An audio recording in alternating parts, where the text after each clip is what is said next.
Osvaldo Meloni, muchas gracias por estar con nosotros. ¿Qué tal, Pedro? Buenas noches. Tanto tiempo. Pensar que cuando el programa comenzaba hace 25 años eras un asiduo visitante nuestro. Así es. Lo que pasa es que después las obligaciones tuyas, siempre que te invitamos o estás en el exterior o, bueno, tenés múltiples obligaciones. Así es, este programa ya es un clásico y la verdad que es una alegría retornar a punto de partida.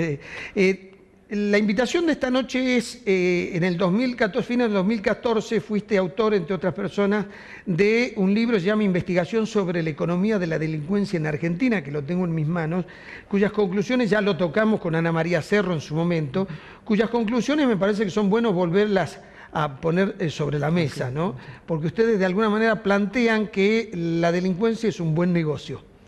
Bueno, así es, te cuento. El libro este es el resultado de un proyecto de investigación que fue financiado por la Agencia Nacional de Promoción Científica y Tecnológica. Tenemos ahí en la Facultad de Ciencias Económicas un grupo interesante, un grupo grande de investigadores que nos abocamos a este tema durante prácticamente 4 años.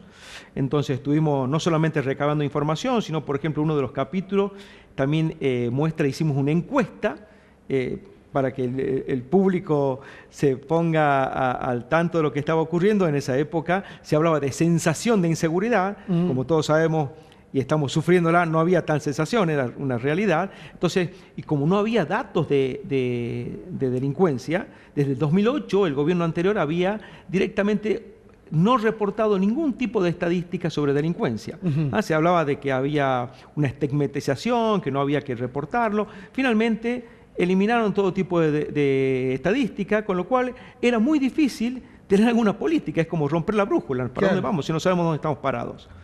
Entonces nosotros, entre las cosas que hicimos, no solamente investigaciones con datos duros, sino también hicimos una encuesta para tratar de medir cuánto era la delincuencia, no solamente en Tucumán, sino en distintas provincias del norte. Por supuesto, son estimaciones, no es lo mismo el dato oficial, pero era la única alternativa que teníamos para tener alguna idea de dónde estábamos parados. Pero además, interesante lo que ustedes plantean. Una persona de baja calificación le es más negocio salir a delinquir que buscar trabajo formal. Es muy interesante el planteo. Yo creo que, y está bueno que lo pensemos en estos momentos, que Tucumán y la Argentina, todos están viviendo un momento muy especial con esto de la delincuencia. Pensemos que la actividad ilegal y la actividad legal tienen incentivos parecidos. Vos sos periodista. Desde muy joven empezaste a invertir en periodismo. Estudiaste, te preparaste, tuviste una cantidad de actividades que hacen tu experiencia laboral. Con el delincuente pasa lo mismo. Entonces, él desde muy pequeño empieza con distintas actividades delictivas, va aprendiendo, invierte en su actividad. Y una vez que ya tiene ciertos años de experiencia laboral, entre comillas, es muy difícil desviarlo.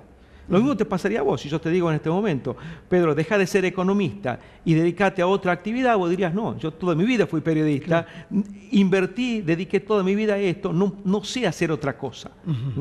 Y lo que nos pasa a cualquiera de nosotros, yo soy docente, soy investigador, economista, no sé hacer otra cosa. Con el delincuente pasa lo mismo. Y entonces él piensa en esos términos, está invirtiendo en una cantidad de cosas, desde armamento, desde logística, hasta técnicas de cómo llevar a cabo su actividad ilegal. Sí, observación de la sociedad, de los lugares, de los movimientos. El hombre cuando está en estado más de debilidad por la edad, todas esas cosas. O sea, vos lo que decís es, hace un análisis, tiene una experiencia, una expertise, pero además hay como todo en la vida motivaciones, ¿no? Así es. Hace evaluaciones, porque ¿qué piensa un delincuente según lo que plantean ustedes? A ver, las posibilidades que yo sea atrapado son bajas. Si me agarran, las posibilidades de que salga al poco tiempo en libertad son altas. Por lo tanto, sigo delinquiendo y pago el abogado. Así es. Y si tengo un buen abogado, las posibilidades de que llegue a una condena son muy bajas. Por lo tanto, tengo muchos incentivos para seguir en la actividad delictiva. Entre comillas, es buen negocio en el términos de costos y beneficios. Dado su expertise, dado su inversión, para él le conviene, cuando evalúa costos y beneficios, delinquir versus no delinquir. Por supuesto, acá estamos dejando de lado una cantidad de cuestiones que tienen que ver con lo moral, con lo religioso. Si nosotros preguntamos a una persona relacionada con la religión, van a decir, acá faltan valores, y es verdad.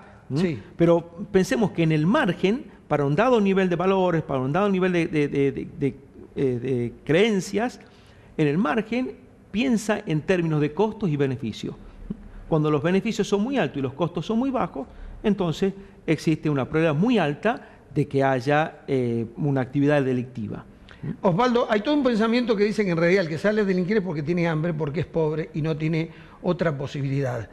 Ustedes tienen una posición contraria en eso, porque además la realidad lo dice, aquel que es pobre, que realmente está sufriendo una injusticia, no sale a robar para comer, sale a robar para tener mucho más dinero que aquel que simplemente necesita para mantener una familia. Así, y esto que hablamos en términos de costos y beneficios, en realidad se da en todos los niveles, no todos los niveles económicos, porque también hay delincuencia de guante blanco, de cuello blanco, o sea que incluso hoy en día es muy importante lo que son los delitos informáticos, lo que son los fraudes a través de internet, bancarios. Entonces existe un delito que no necesariamente tiene que ver con el hambre, con la pobreza.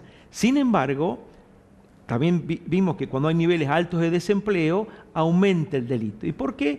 Finalmente es una cuestión de precio relativo, porque es relativamente más barato llevar a cabo actividades ilegales que las legales. Entonces, cuando existe esto, obviamente más desempleo, peor distribución del ingreso, afectan positivamente a la delincuencia, positivamente en el sentido que aumentan la delincuencia. Pero esto no significa que sea una cuestión meramente de la pobreza. Esto está en todos los niveles de la sociedad. Pero yo creo que el punto central pasa por cualquier política que tenga que ver con reducir la delincuencia, tiene que bajar, como bien dijiste vos, tiene que aumentar la probabilidad de que lo atrapen, la probabilidad de detección, tienen que aumentar la probabilidad de que haya una condena efectiva.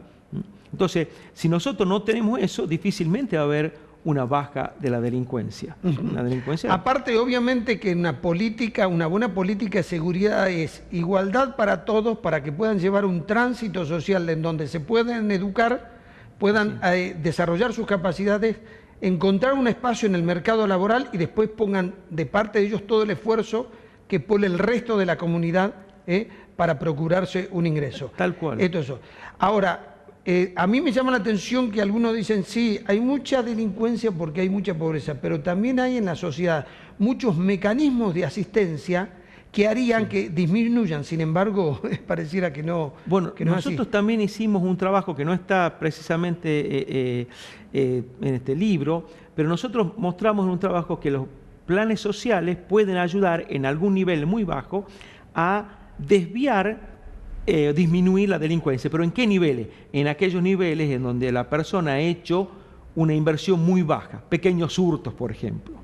Entonces, de repente, ¿por qué hace pequeños hurtos? Para tratar de vivir. Entonces, si yo le doy alguna ayuda, posiblemente deje de delinquir y se dedique a otra cosa. Pero esto no significa que tengamos que plagar de planes sociales para disminuir la delincuencia. ¿De acuerdo? Sí. Acá, cuando uno piensa la delincuencia, tiene que pensarlo en dos niveles. Uno son los flujos, cómo hago para disminuir la delincuencia, el flujo de delincuencia, otro es el stock. En cuanto al flujo, es clave que desde muy pequeño nosotros evitemos que los jóvenes entren en la delincuencia. Es fundamental eso. Entonces, aquí la escuela tiene un rol fundamental, la familia tiene un rol fundamental, el tema de los valores tiene un rol muy importante, pero tenemos que tratar de que no se desvíen hacia la delincuencia desde muy joven. Eso no ha pasado en la Argentina. Claro. En los últimos 20, 30 o 40, la gente dirá, esto ha ido... Uno nota un nivel de degradación en la sociedad donde se permiten una cantidad de cosas que hacen que desde muy joven haya gente que se dedica a la delincuencia. Y el otro problema es el stock. ¿Qué hacemos con el stock? ¿Qué haces con la gente que ya está dedicada a la delincuencia y muy difícilmente la vas a regenerar? Hay chances de regenerar, sí, pero son relativamente bajas. Bueno, ahí hay toda una acción que tiene que ver con esto, decía, aumentar la probabilidad de detección, aumentar la probabilidad de una condena efectiva. Entonces, tratar de actuar con inteligencia en el sentido de tratar de desbaratar bandas, porque una cosa es el delincuente individual, otra cosa cuando empieza a ponerse en banda, se transforma mucho más peligroso, se transforma como una pequeña firma, una pequeña empresa al servicio de la delincuencia. Entonces hay que tratar de desbaratarlas eso, pero ese es el nivel del stock. ¿Qué hacemos con el stock? Sí, pero la primera parte de tu respuesta me parece interesante para centralizar la atención de la gente. cuando elaboramos una política de seguridad, porque hay mucha delincuencia, estamos llegando tarde. Fallaron antes todos los mecanismos de frenos para que una persona se dedique a la delincuencia. Todo lo que es la educación, todo lo que son las igualdades sociales y todos esos mecanismos sociales que le permitan al hombre un buen tránsito. Así es, la Argentina hace mucho tiempo, fíjate, todo lo que son organizaciones intermedias fueron desapareciendo. El club de barrio, que era un lugar donde los chicos estaban en ese club, jugaban al básquet, al fútbol, al vóley. Bueno, eso prácticamente ha desaparecido o no tiene el auge que hubo hace mucho tiempo. Entonces, prácticamente esas organizaciones de contención han desaparecido en la sociedad argentina. Sí, la familia también está en crisis. Y los padres dejaron de cumplir su función moral.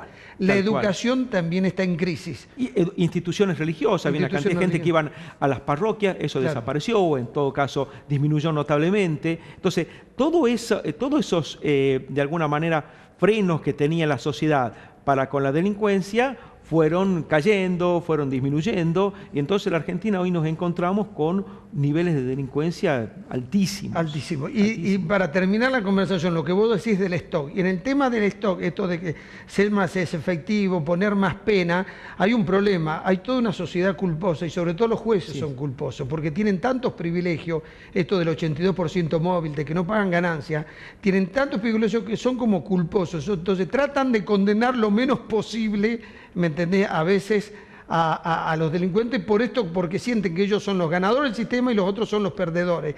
Y entonces sienten culpa de que el ganador del sistema lo condene al perdedor. Fíjate, Pedro, que además de esto hay una sociedad que es así. En realidad no es una cuestión solamente de jueces, es una cuestión de la sociedad que piensa las leyes en términos de leyes para ricos y leyes para pobres. La ley es una sola. Uno no puede tener leyes para ricos, leyes para pobres, leyes para unos y leyes para otros. La ley es una sola. Y de alguna manera yo creo que de un tiempo a esta parte se ha ido relajando, se ha ido pensando en términos de que el delincuente en realidad es una víctima de la sociedad, de que uno no tiene que ponerle tantas penas porque ya en realidad tuvo algunos problemas de muy joven o en algún momento, entonces no hay que ponerle. Y bueno, cuando uno piensa así, durante mucho tiempo nos encontramos con una situación como esta. No, y además que el mensaje se expande y hay alguien que le es funcional. Sí. Porque además esto creo que vos decís es muy interesante. Creen que en este mundo injusto, los únicos que sufren injusticia son los que están abajo. Sufrimos todos injusticia todos los días. Así está. Lo que pasa es que pertenecemos a distintos niveles sociales por distintos tipos de circunstancias, ¿no? Sí, además, digo, por ejemplo, pensemos en un hecho que se ha vuelto habitual en la Argentina. De repente, algún camión que transporta alimentos sufre un desperfecto o vuelca y demás, y hay saqueos. Y la sociedad lo permite como si fuese algo normal que haya saqueo, que la gente robe. Lo justifica. Lo justifica totalmente. O sea, es algo que va más allá de los jueces, es una sociedad que es bastante permisiva con el delito. Después se queja de una cantidad de eventos que nos pasa a todos, pero en realidad es una sociedad bastante permisiva con el delito.